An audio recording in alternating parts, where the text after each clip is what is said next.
All right, we're going to go live now to law enforcement speaking following the deadly mass shooting in Austin, Texas. Let's listen in. At this stage of the investigation as to what that motive ultimately was. Hello, Jamal. To maybe piggyback off of that, are you all looking into anyone else that may be connected with the suspect at this time that you know of, or is there anything else about the suspect you can share? Again, we will have some criminal history, some background, that type of thing on Thursday when we address the officer-involved shooting. But as far as anyone else, that's all part of what that investigation is currently. Given some of his interactions with your agency previously, some of the social media posts attributed to him, had your agency or any agency identified him as a potential concern or a threat before this?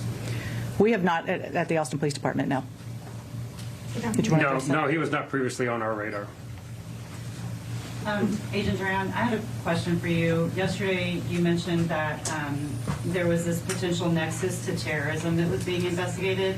Can you tell us what that means in regular words, and also what those, what we've learned about that? So any act of targeted violence, which is what this was, we're going to pursue all investigative lines, right?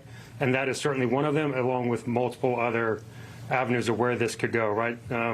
It's always very difficult to determine what's in an individual's mind that leads them to commit this type of violence. And so we will continue to, like I said, pour through the evidence, talk to witnesses, talk to friends, talk to associates that knew this person, obviously tracking movement leading up to and on the night of the event, and also going back as far back as we can trace them. That's what the FBI does, and we're doing that in lockstep with our partners, and we will continue to do that until we get that answer to determine what that ultimate motivation was. We'll take 2 or 3 more questions. We're going to start in the back here, and then we'll go to Angela and end with Dante.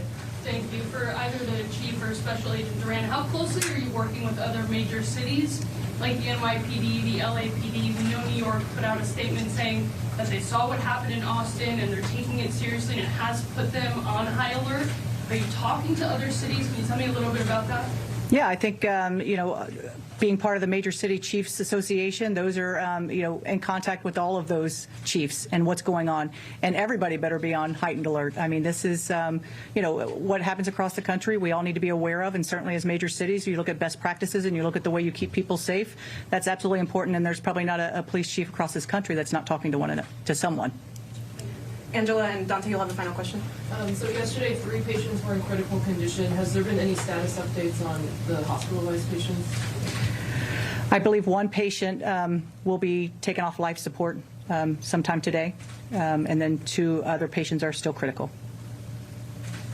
Can you clarify the victims' names and age? All right, getting updates on that absolutely horrific situation with the mass shooting in Austin, Texas. The authorities say that the gunman is not in their database. He was not familiar to them. We will keep you posted as we learn more. All right, and coming up, global oil markets on edge after the U.S. action against Iran, missiles striking tankers near the Strait of Hormuz, crude prices jumping, and Tehran's next move could send gas prices soaring right here at home. Details later this hour. But first, the war now expanding, Iran launching attacks on its neighbors in the Gulf. Meanwhile, Israel is renewing strikes against Hezbollah in Lebanon. We're going to have a live report on that coming up next as well.